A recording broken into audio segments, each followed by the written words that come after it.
ही हिला सकती है, और वैसी कोई चीज अभी बनी ही नहीं है। लड़ाई खत्म हो चुकी थी। चौराहे पर मौत का सन्नाटा था। जो छोटे मोटे म्यूटेंट गाड़ियां अभी सड़कों पर उछल रही थी, वो अब दुबक कर जमीन पर कांप रही थी।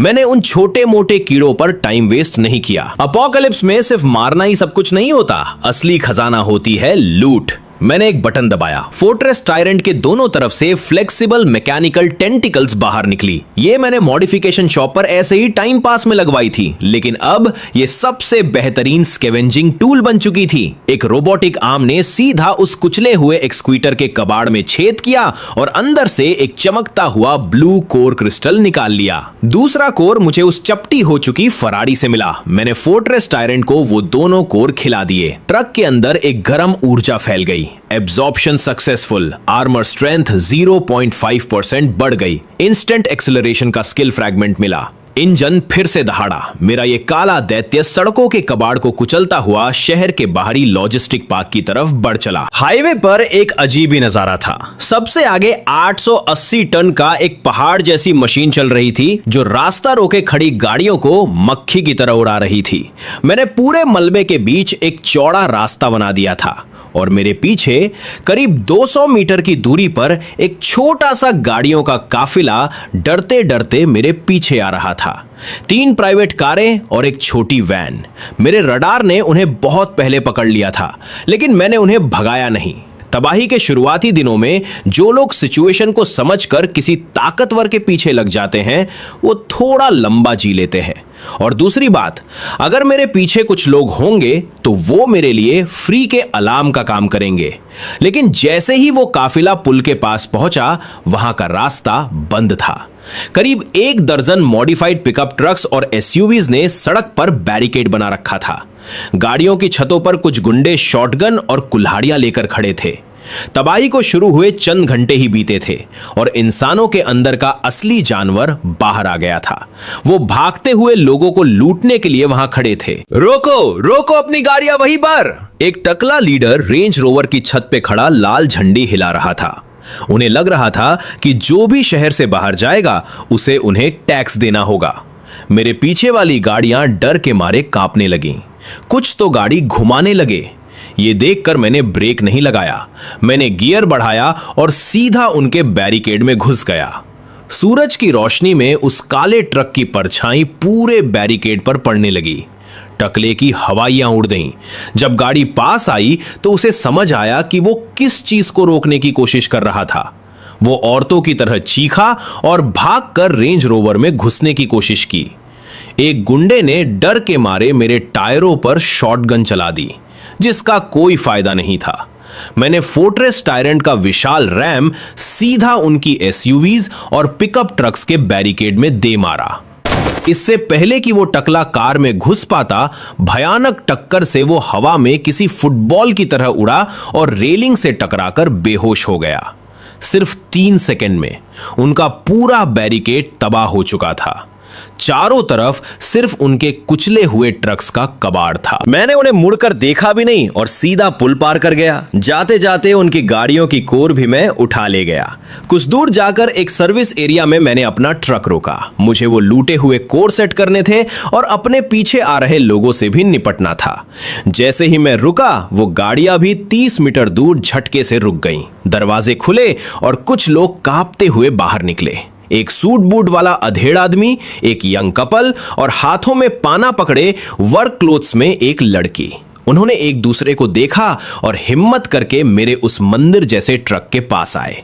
मैंने कॉकपिट का दरवाजा खोला और ऊपर से उन्हें नीचे देखा। मैंने मजे लेने के लिए अपने हाथ में एक मॉडिफाइड नीलगन घुमाई और ठंडी आवाज में बोला, बड़ी दूर से मेरा पीछा कर रहे हो, तेल का पैसा कौन देगा? ये बस एक जोक था, लेकिन उस खौफनाक माहौल में उन्हें लगा जैसे मैंने उनकी मौत का फरमान सुना दिया हो। सूट वाला आदमी हड़बड़ा कर आगे आया और कांपते हुए बोला, सर आपका बहुत शुक्रिया। आपने जो रास्ता साफ किया उसके लिए। हमारा कोई गलत इरादा नहीं है। हमारी गाड़ियों में जितना भी पानी और खाना है आप सब ले लो, बस हमें अपने पीछे आने दो। मैंने ताना मारते हुए स्माइल की। मेरा पीछा करोगे?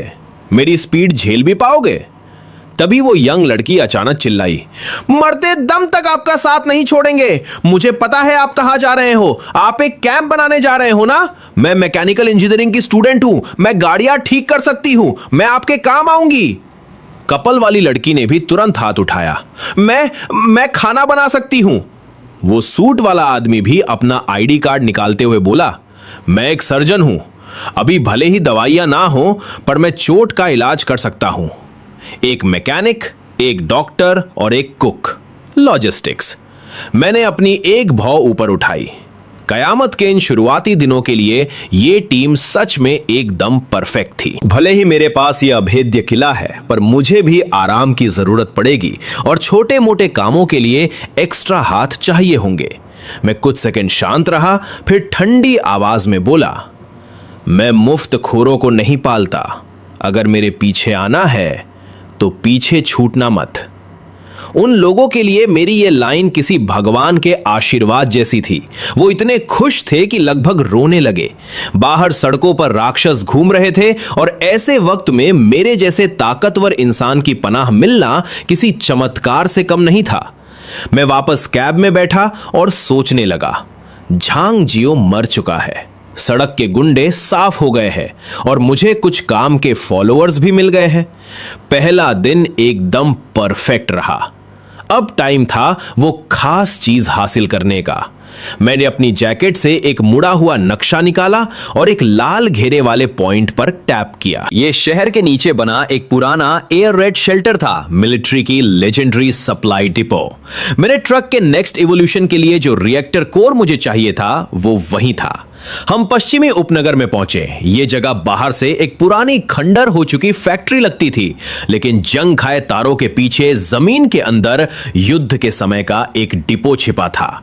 मेरा 880 टन का काला दानव कंक्रीट के एक विशाल ब्लास्ट डोर के सामने आकर रुका।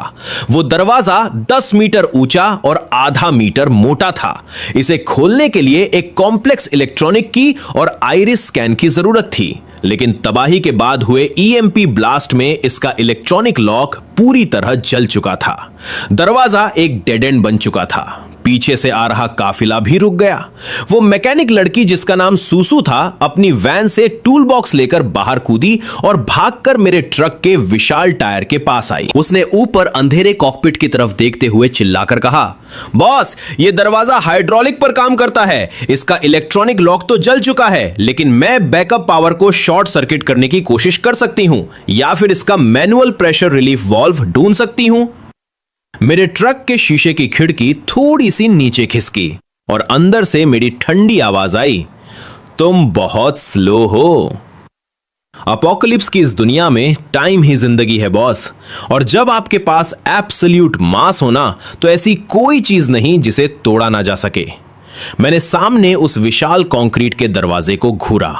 मेरा रडार बता रहा था कि इसके पीछे 3 किलोमीटर लंबी एक मेन टनल है। मैंने सिस्टम में रैमिंग मोड सेट किया।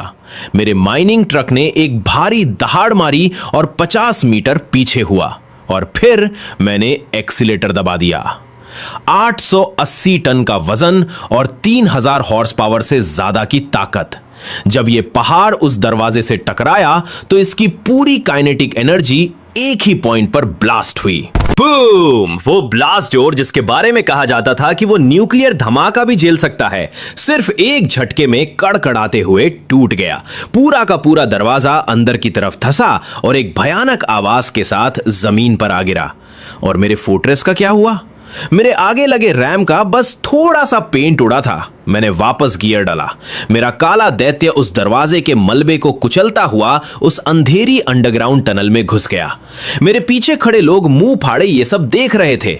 उनकी तो बोलती ही बंद हो गई थी, लेकिन वो चुपचाप मेरे पीछे पीछे आ गए।